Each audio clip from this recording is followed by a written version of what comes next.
जो आज आपको सुनाने जा रहा हूँ, पहले पूरी कहानी सुनाऊंगा और इसके आखिर में इस कहानी की असली कहानी बताऊंगा। तो पेश है पहले पूरी कहानी। 2024 31 दिसंबर, साल की आखिरी कहानी। एक शख्स को एक लड़की के कत्ल के इल्ज़ाम में फांसी की सज़ा सुना दी गई। पहले लोअर कोर्ट ने सुनाई, फिर हाई कोर्ट ने, फिर सुप्रीम कोर्ट ने। वो लड़की जिसका कत्ल हुआ था उसी लड़के की दोस्त थी और क्राइम सीन से जो सारे सबूत मिले थे वो उस लड़के के ख़िलाफ़ थे। पुलिस ने उसे अरेस्ट किया, सारे सबूत अदालत में पेश किए और वो जो लड़की थी असल में उसी लड़के के दफ्तर में उसके साथ काम किया करती थी। लड़का शादीशुदा था। अब उम्र भी कम और इस उम्र में एक कत्ल और ऊपर से सजाए मौत। लोअर कोर्ट, फिर हाई कोर्ट, फिर सुप्रीम कोर्ट, कहीं से माफ़ी मिली नहीं। फांसी की सज़ा बरकरार रही। कई बरस बीत गए। अक्सर उसकी बीवी जेल में उससे मिलने आया करती। अब जब आखिरी उम्मीदें भी टूट गई कि अब तो फांसी और उसकी मौत के बीच में कोई गुंजाइश ही नहीं बची है, तो फिर हर कोई आने वाले पल का इंतज़ार कर रहा था। फांसी की तारीख भी तय हो गई। ब्लैक वारंट जो है वो साइन हो गया, तारीख मुकर्रर है। अब फांसी 2 दिन बाद होनी है। 2 दिन के बाद होने वाली फांसी से पहले जेलर एक रोज़ उस कैदी के पास जाता है और उससे पूछता है। उसे पहले तो बताता है कि तुम्हारा ब्लैक वारंट साइन हो चुका है, परसों सुबह 5:30 बजे तुम्हें फांसी दी जाएगी। तो मरने से पहले तुम्हारी कोई आखिरी ख्वाहिश हो तो बताओ। अक्सर कैदियों से पूछा जाता है, एक परंपरा है, एक रिवाज है और जो कानूनी या जायज़ तरीके से पूरा किया जा सकता है वो पूरा भी कर देते हैं। जैसे कई कैदी सिगरेट पीने की मांग करते हैं, कई कुछ और मांग करते हैं, कोई किसी से बात करने की बात करता है, कोई किसी को लेटर लिखने की बात करता है, तो सारी चीज़ें पूरी हो जाती हैं। तो इस कैदी से भी पूछा गया कि तुम्हारी कोई आखिरी ख्वाहिश है। जब उसने अपनी आखिरी ख्वाहिश बताई तो जेलर को यकीन नहीं हुआ कि ये क्या बोल रहा है और ये कैसे पूरा करेंगे। उस कैदी ने कहा कि मैं मरने से पहले एक रात अपनी बीवी के साथ अकेले एक कमरे में गुजारना चाहता हूँ। अब अमूमन जिसे सज़ाए मौत दी जानी है उसे अकेला आप छोड़ नहीं सकते, क्योंकि उस वक्त मौत का खौफ, वो पता नहीं क्या कर ले। तो जो भी ऐसे कैदी होते हैं जिन्हें सज़ाए मौत मिली हुई है और बस ब्लैक वारंट साइन हो चुका है, लगातार उनके सेल में रोशनी होती है, नजरी होती है, कोई लगातार उन्हें देख रहा होता है, उसके आसपास कोई ऐसी चीज़ नहीं होती जिससे वो खुद को नुकसान पहुंचा सके। अब यहाँ एक मरने वाला जेलर को अपनी आखिरी ख्वाहिश बता रहा और कह रहा है कि बस मैं ये चाहता हूँ कि मौत से पहले एक रात मैं और मेरी बीवी एक कमरे में हों और वहाँ कोई और ना हो। जेलर ने अपने सीनियर अफसरों तक बात पहुँचाई। ये हुआ कि जब से वो जेल में बंद है इन सालों में उसका बिहेवियर बहुत अच्छा रहा है। वो एक सीधा साधा कैदी है, कभी कोई हिंसा भी नहीं की, कभी गुस्सा भी नहीं किया और बड़ी शराफत के साथ जेल में अपनी सज़ा काट रहा था। अब बड़ी इमोशनल डिमांड थी उसकी कि मौत से पहले बीवी के साथ एक रात अकेले कमरे में गुजारना है। तो खैर बातचीत हुई, उसके बाद ये तय हुआ कि चलो उसकी इस आखिरी ख्वाहिश को पूरी कर देते। तुम्हारी आखिरी ख्वाहिश पूरी कर रहे हैं, लेकिन पहले तुम्हारी बीवी तक तुम्हारा पैगाम पहुंचाऊंगा और अगर तुम्हारी बीवी भी राज़ी हो गई तो फिर ठीक है। इसके बाद उस कैदी के घर उसकी बीवी तक मैसेज पहुंचाया गया कि आपका पति जो है वो मौत से पहले एक आखिरी रात आपके साथ गुजारना चाहता है, तो क्या आप इसके लिए तैयार हैं।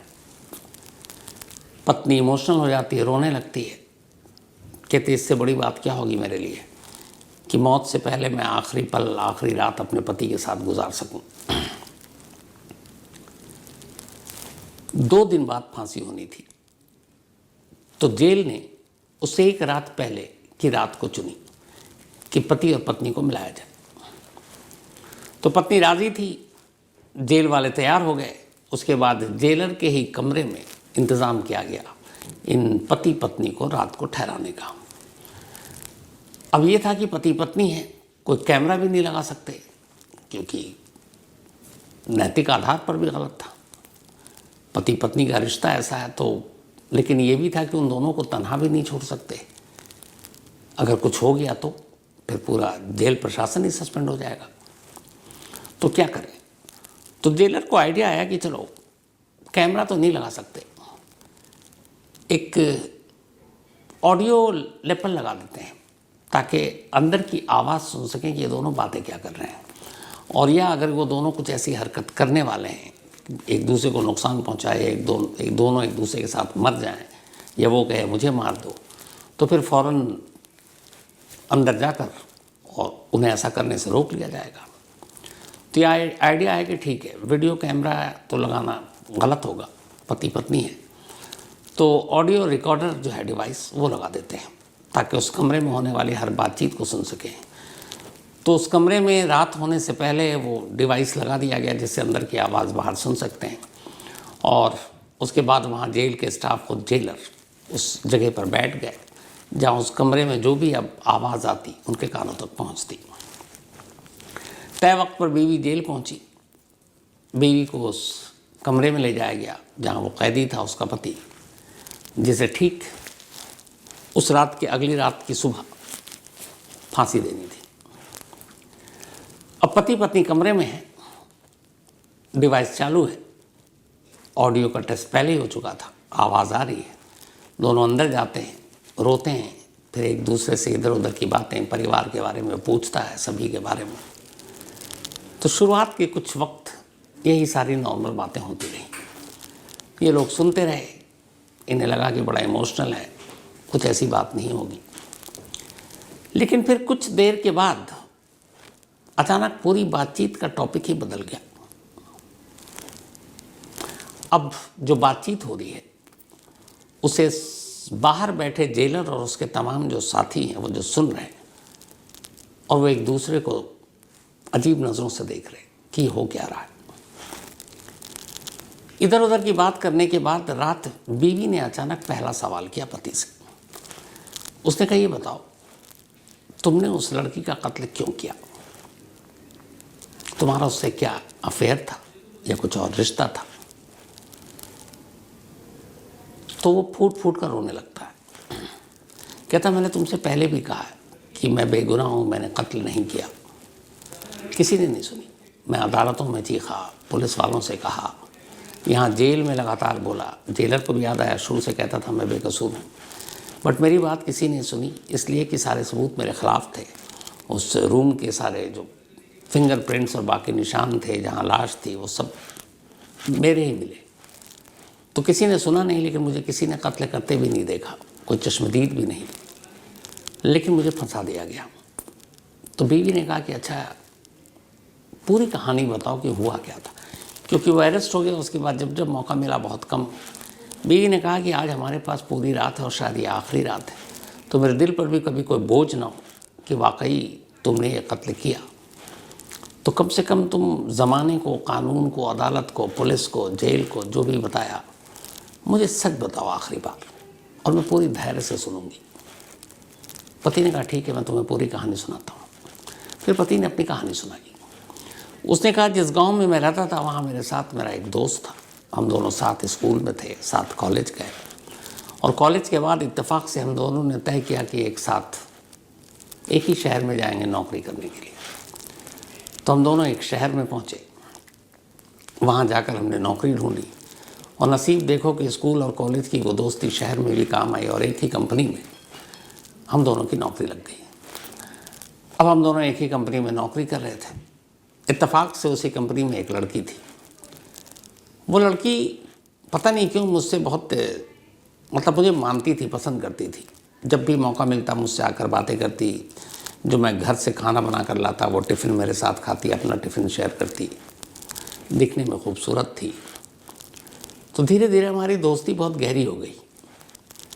जो मेरा दोस्त था, जो अब तक हम साथ थे, तो अक्सर हम चूँकि एक ही रूम शेयर करते थे, रेंट पे ले रखा था, एक ही जगह काम करते थे, तो अक्सर वो कहता था कि वो तेरी जो दोस्त है उससे मेरी भी दोस्ती करा दे। वो मुझसे बात नहीं करती, सिर्फ हाय हेलो होती है। तो उसने कहा, मैं कैसे दोस्ती करा सकता हूँ, ये तो अपनी अपनी बात होती है। तो उसने कहा, नहीं तू मेरी दोस्ती करा दे। बोला, ये मुश्किल है, मैं नहीं करा सकता, तुम खुद बात कर लो। तो बोला धीरे धीरे हमारी दोस्ती बहुत अच्छी थी, लेकिन दोस्ती बहुत साफ सुथरी, क्योंकि ना उसके दिल में मेरे लिए कोई ऐसा प्यार मोहब्बत वाली बात थी, ना मेरे लिए उसके दिल में। एक कुलीग थी और अच्छी दोस्त थी और हम सारी बातें शेयर करते थे।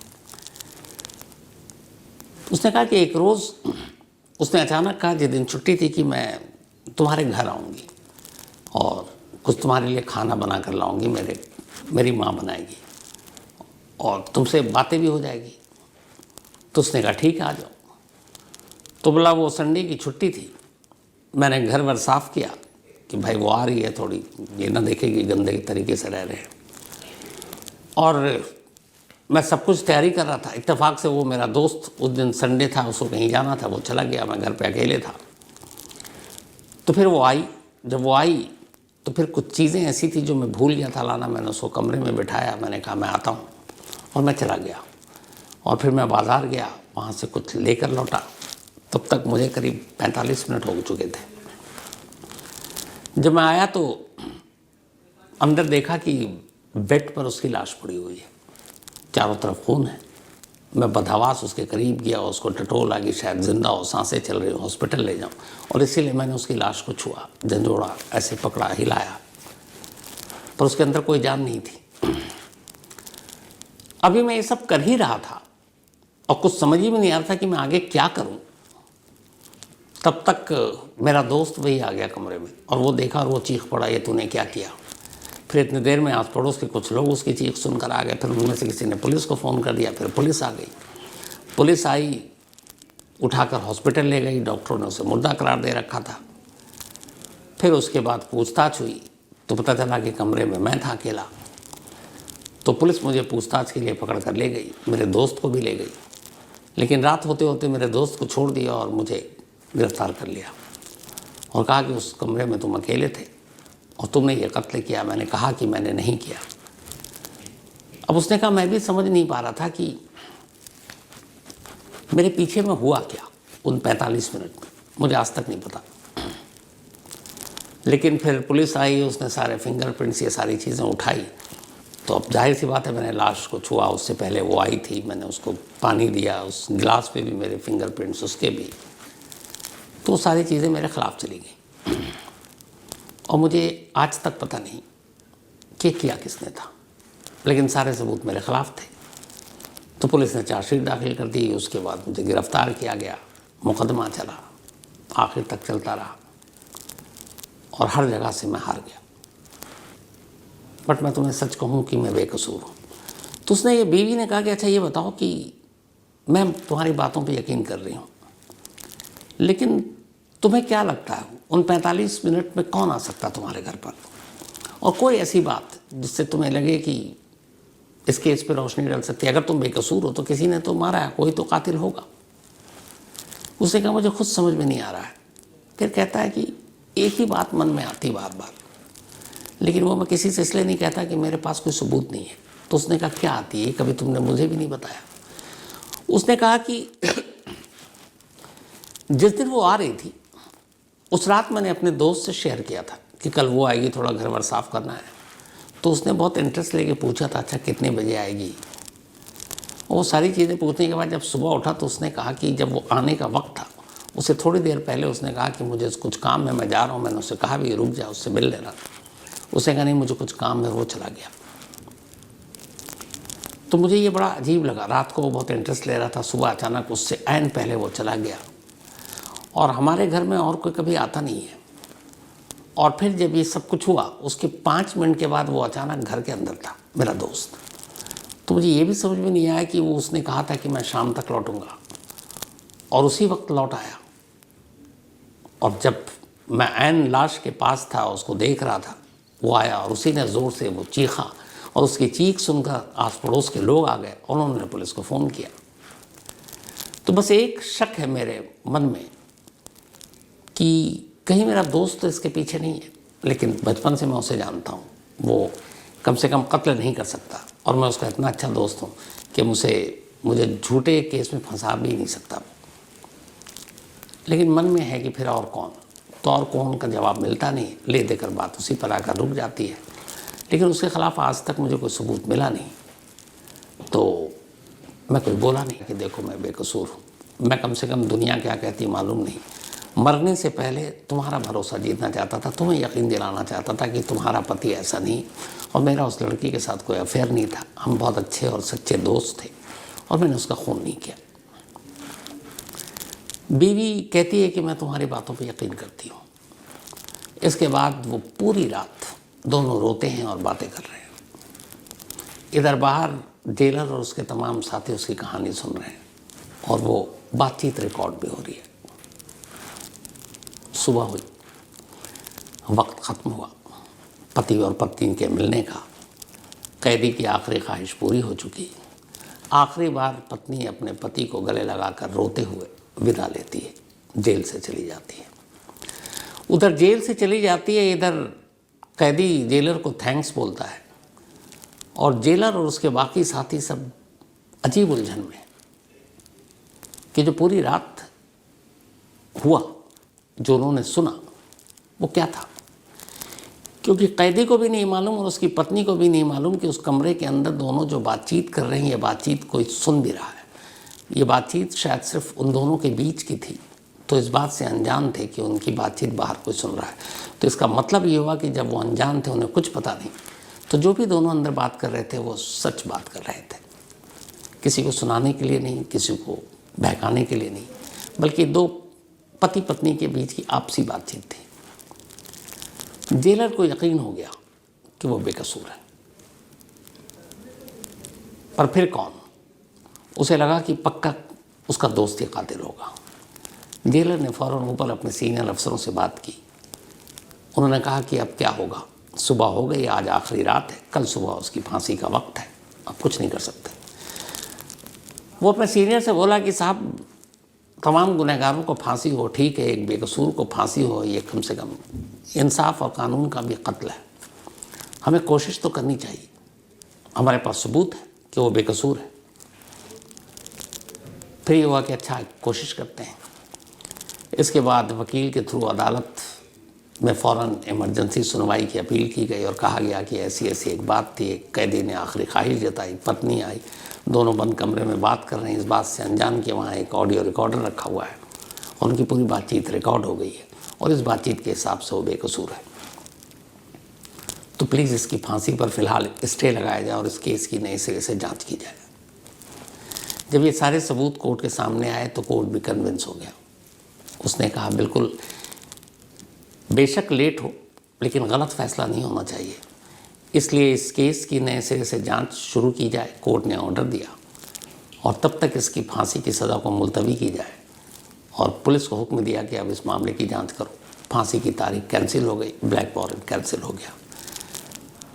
ये बात जब उसको बताया गया, उसकी फांसी से मतलब फांसी में कुछ घंटे बाकी थे, यकीन नहीं हुआ, समझ नहीं आ रहा था कि वो रोए कहाँ से। उधर खैर पुलिस ने दोबारा मामले की तफ्तीश की, दोबारा से सारे फिंगरप्रिंट्स लिए गए, फिर उसके दोस्त के फिंगरप्रिंट्स लिए गए, मैच किया गया और फिर पता चला कि असली कातिल उसका दोस्त था। पुलिस ने असली कातिल को पकड़ा, अदालत में नए कातिल को पेश किया, नए सबूत पेश किए गए और जो फांसी के तख्ते तक लगभग पहुंच चुका था कुछ घंटे पहले, जिसे एक नई जिंदगी मिली, उसे रिहा कर दिया गया। वो रिहा हुआ और उसका दोस्त जो है वो जेल में है। उसका क्या होगा आगे अभी पता नहीं। तो ये थी एक आखिरी ख्वाहिश की कहानी। अब शुरुआत की 2024 साल आखिरी दिन 31 दिसंबर, तो मैं एक ऐसी कहानी आपको सुनाऊंगा जो एक गिफ्ट होगा। 1800 से ज़्यादा, शायद 1900 के करीब मैंने आपको कहानी सुना चुका हूँ।